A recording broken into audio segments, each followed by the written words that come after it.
maybe not. Alright. So, I need to mute this. No, I don't. Cool. We just got done with the category a second ago. That's not going to make any sense to me if I bother saying it. I guess the Twitch audience it will. I can't talk. Most disappointing follow-up or spin-off. Now we're moving on to games that are just doing too much.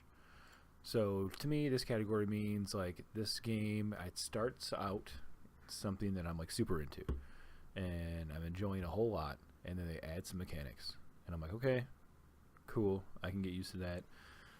This adds to it. This is groovy, and then they add some more mechanics, and then I'm kind of like, all right, you might be doing a little bit too much here, and then they add maybe some more, and then I'm like, I'm done, I'm out, no thank you. So while it's a little bit ironic, is one of the very few games that I beat this past year. I think that game was maybe doing a little too much, more like the battle system, and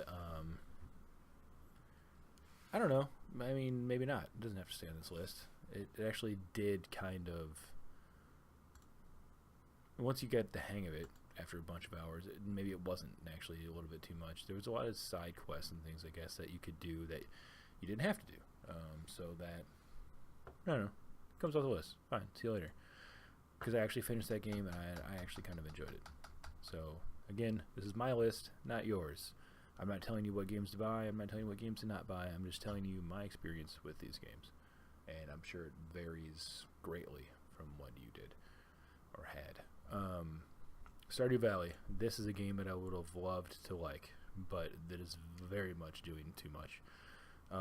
The time, the exhaustion, the stamina meter thing, the mine where you can make your way down by killing a bunch of enemies and looting stuff, and I just wanted to farm, maybe talk to some folks, Animal Crossing style, but they added too much. I mean, even in Zelda plus Animal Crossing would have been okay, but then Zelda plus Animal Crossing plus time management, I guess, aka Majora's Mask, which was a Zelda game that I fucking hated. No thanks. So you stay on the list, actually. I keep forgetting that I have to. For these games, we keep the games on that we don't like. Horizon Zero Dawn, I mean, for stripping the parts off of the dinosaurs, all the different weapon types, bombs and traps and all that stuff, I didn't play through Horizon Zero Dawn. Oh my god, so surprising that I didn't finish the game. But I played a decent amount of it, and I don't think it necessarily qualifies for this category. It's close. It's up there. Actually, you know what? We'll leave it, because I don't know what else we have in this category, so it stays for now. Fire Emblem Heroes. It's a phone game that I kind of enjoyed until a certain point. It's probably actually doing less than a normal Fire Emblem game, though, as far as like things you can do, and you can, combine characters, create new characters, do all this stuff. It's actually, I mean, it just wasn't a great game. That's probably the best way to put that. Everybody's Golf, aka Hot Shots. Number one, fuck the new name. I know it's not the new name. I know it's the name it's been by in Japan all along, but I don't like Everybody's Golf. It's just a stupid fucking name. Anyway, yeah, that main hub area, the swimming, the driving golf carts around, the weird online thing, the fact that everyone's teeing off on top of each other and no, you're doing too much. See ya. Or not see ya. You stay, I mean. Steam World Dig 2, very much. Actually, you know what, already, just because of that being on this list, Horizon, you gotta go. Because we need to make room.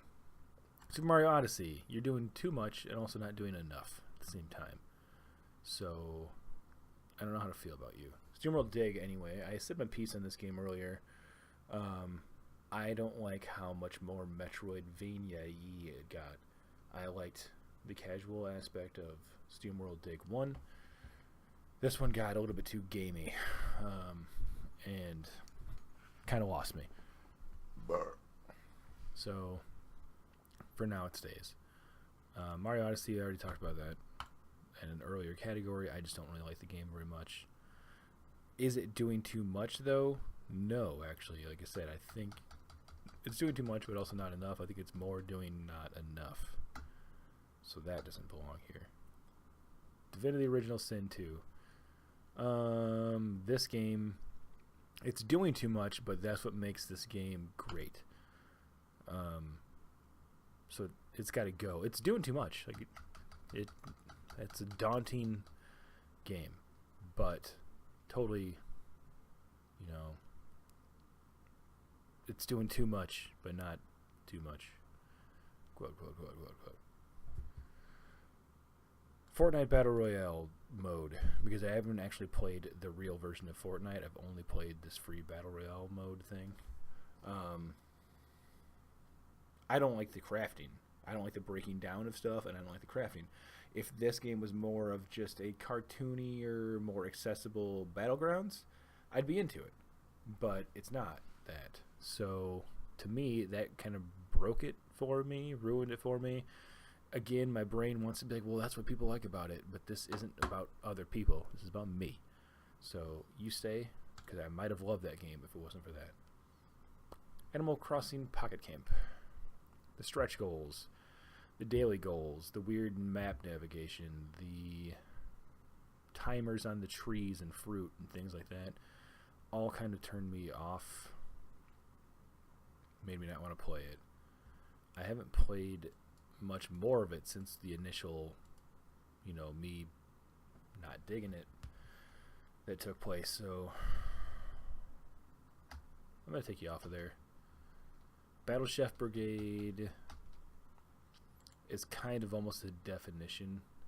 It's actually what made me almost think of this category. Maybe I hit the plateau because I was playing. I got more and more mechanics and more things I could do in that game, and it kind of like took away the puzzle solving thing from me. I guess maybe all along I wasn't that into the puzzle solving. I liked just kind of making my way through the game and just experiencing the story.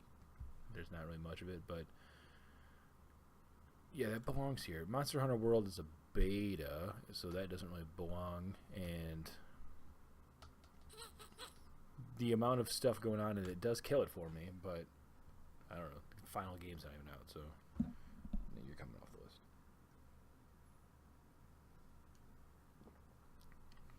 Skyrim VR.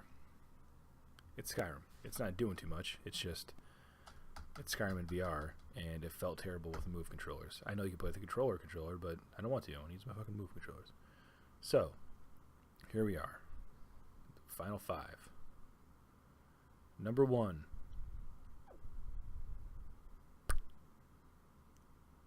Who wins? What kind of defines this category? I know I said Battle Chef Brigade a second ago.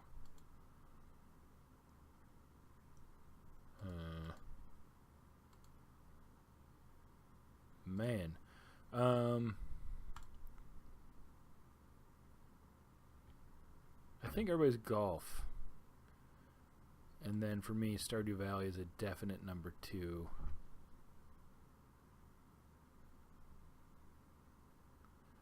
With SteamWorld Dig maybe in a 3. What's weird is that Battle Chef is what made me invent the category, but I think I might take it off. And Fortnite Battle Royale is getting honorable mention. Because I might really like that game if it wasn't for just that little bit extra that it's doing. That little bit too much. So, there we go. Everybody's Golf, number 1. Just too much going on in that game. Stardew Valley, number 2. Fuck your timers and your fatigue meter. SteamWorld Dig 3. You made too much game in your game. Fortnite Battle Royale, honorable mention because fuck you crafting and breaking of stuff down. But that's it. Games are just doing too much. Stay tuned for more lists.